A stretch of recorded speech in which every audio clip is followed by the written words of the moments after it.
What would you do if you gifted somebody a pack of cards and they hit a very expensive one within it? Would you be happy for them? Would you be angry? Would you try and steal the card back?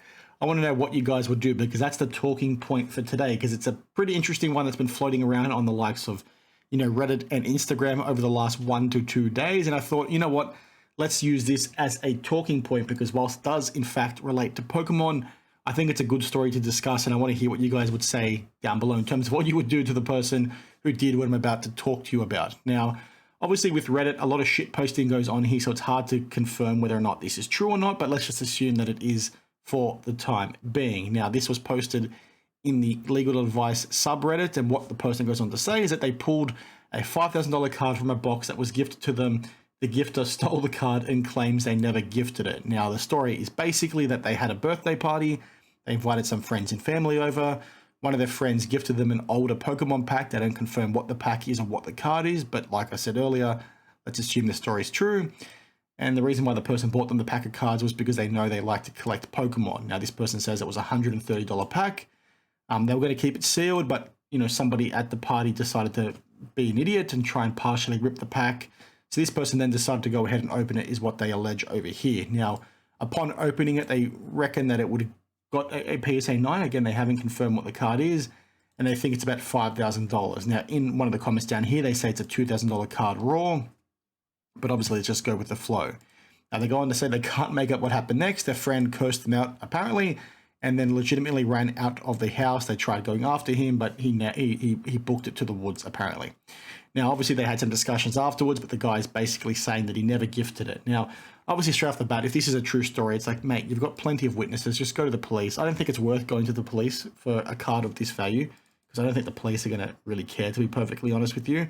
Instead of caring about the $5,000, if this is a true story, I think you should be more concerned that you've got a mate that's that much of an asshole to try and do that to you and sort of, leave your life. You're talking about having a small gathering. So obviously this person was, important to you. So maybe be more concerned about that. But, if somebody did that to me, I'd be pretty pissed off, if I'm being perfectly honest with you, because that's a really, shitty thing to do. And I don't know what I would do in that situation. You'd be left pretty speechless. And I want to know, how you guys would have handled it down below. Because obviously, like, when you're gifting somebody something like that, you're expecting them to have fun with it, right? It's a gift. It shouldn't matter what's within it. And you sort of see similar stories like this when it comes to like lotto tickets and scratchies and other things where, somebody gets something, the person selling it, didn't think anything was going to come from it. They hit millions through the jackpot or whatever it is, and then they go to court, right? You read about stuff like that in the paper, at least once a year of, family members and friends suing each other and all that kind of thing. Pretty shitty. But in this situation, like, if it is true, like, guys, what would you do? I'd be livid, like I said. I'd probably, chase them into those woods and give them a lot of shit. Now, obviously, I probably wouldn't be taking it that seriously, but if they were a close friend, that would obviously suck. And, plenty of times I've given packs to people. I'd be over the moon if a friend of mine or a kid that I gave a pack of cards to hit something good. Like, this is just really, shitty behavior, and it just shows that people like this are probably not worth your time in the first place. So it's probably a good thing that it's been flagged to you. And, ultimately, if I was somebody in those shoes and had that happen to me, like, again, let's just assume this is true. Most of Reddit is shit posting, but let's assume it's true. I'd probably throw some bones the guy's way for buying the pack. I look at it through the lens of, all the times I've gone out drinking with the boys or gone to a bachelor party or something, right? And you're at a pub with a bunch of boys and you go ahead and play the poker machines, play the slots. You're all losing, drinking, having fun, just being guys, basically. And then somebody hits big, right? And, the tradition kind of thing to do is if you're somebody that hits big and you win a few $100 or a few grand, you shout the boys a few rounds at the pub, right? Like, that's what you would do in this situation. You'd be like, okay, this card's worth $2,000 raw. Let's grade it and split the profits because, it was a gift. I'm sure I'd like to keep the card myself, but you went out of your way to pay for it. Let's, just split the profits or, throw a few bucks your way kind of thing.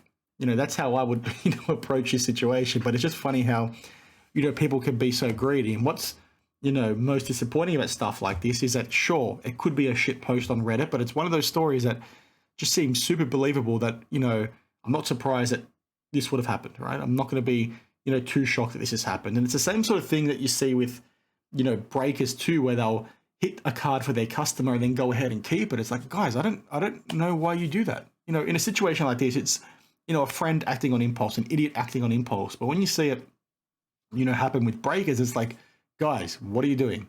Like, sure, you've hit a card that's worth 10 grand, but your profit margin as a business is obviously going to be a lot higher long term than that one card that you've just stolen. And when you go ahead and steal a card, it completely undermines your business, and it means people are going to avoid you. You're going to get canceled. You're going to get banned from the likes of the selling platform. So I can't comprehend why companies and individuals go ahead and do shit like this. Like, that spur of the moment decision has so many impacts for you down the line that it ultimately ruins your ability to make revenue down the line. You've now lost a friend in this case. All these kinds of things, right? So curious, what would you do in this situation? If this is based in the US, when you hear about all the laws you guys have over there and concealed carries and all that kind of thing. I don't want to be pissing people off, if I'm being perfectly honest. But yeah, pretty funny and pretty wild. And like I said, I want to know what you guys would have done. Would you have chased him? Would you have beaten the crap out of him? What would you have done in that particular instance? Because guys, they're just pieces of cardboard. I was going to say they're just pictures of men, but these are just pictures of fictional characters. It's not that serious. Like, why do you have to do dumb shit like this for? So, that's sort of it for this one. Let me know your thoughts down below. Just a very quick one, because I saw this story and I was like, okay, let's, talk about it, because I'm sure some of you guys have stories down below. Maybe that's all I can leave you guys with. Share your thoughts on this one, but at the same time, let me know if you've ever been in a situation where you've, had someone steal cards from you, you've had someone do shady things for you. Like, it's happened to me, in the past as a kid. I'm sure it's happened to you guys too, where you sort of have these cards and then you've got a good mate that knows where you keep your cards, and then you have them over for a day and they go ahead and leave, and then all of a sudden your cards are missing, all that kind of crap. Just shady, stories out there that are sort of in every industry. They're in every collectible industry. They're in every facet of life, to be perfectly honest with you. But, one of those ones that, again, never ceases to amaze me, like I said. And this sort of reminds me of the story that I covered, I think, last year with the Great Curator and Sunday League Investors, right, where they were trying to buy cards from Flipping Steve, who is another content creator. He does some pretty cool videos, so do check them out. He also does a weekly live stream with the Sports Card Dad and Neo Cards and Comics. And, Flipping Steve had some cards for sale. Don't remember exactly which ones, but this was at a show, and both the Great Curator and Sunday League Investors wanted to buy a card each from him. And they were sort of working at the show, and it never really landed. And eventually they, worked out a deal. And Steve basically said, well, okay, I'll sell both cards to you for X, right? Let's say it's $100, right? We're going to sell both cards to you for $100, down from $150. And the way Steve talks about this, and he's mentioned it in a few videos, is that he gave, the Great Curator's card a X discount, and then the Sunday League Investors card an X discount, basically saying, I'm going to give you both, $25 off, right, to go from $150 to $100. Now, what Steve basically goes on to say is that the Great Curator kept the full $50 discount for himself, and then when he went to collect the money from the Sunday League Investors guy, because the Great Curator purchased the transaction on their behalf, he basically made him go ahead and pay full price, which is, a really shitty thing to do, and goes hand in hand with exactly what we're sort of seeing here. People doing things that indicate they're terrible people and they shouldn't be trusted. And, when you see stuff like this, like I said with the whole Great Curator situation, call it out, because these are people that shouldn't be praised. These are people that shouldn't be elevated. They should be, named and shamed when they're doing dodgy and shady stuff. And, people like this don't deserve to have friends. So hopefully that $2,000 card, if this story is true, was worth it, because guess what? This guy's not going to get invited to any parties in the future. So it is what it is. Thanks for watching, guys. Share your thoughts down below. Like I said, let me know any stories where you've been burned or ripped off by someone close to you, and we can, share our tears in the comments below. As always, cheers, and I'll see you in the next one.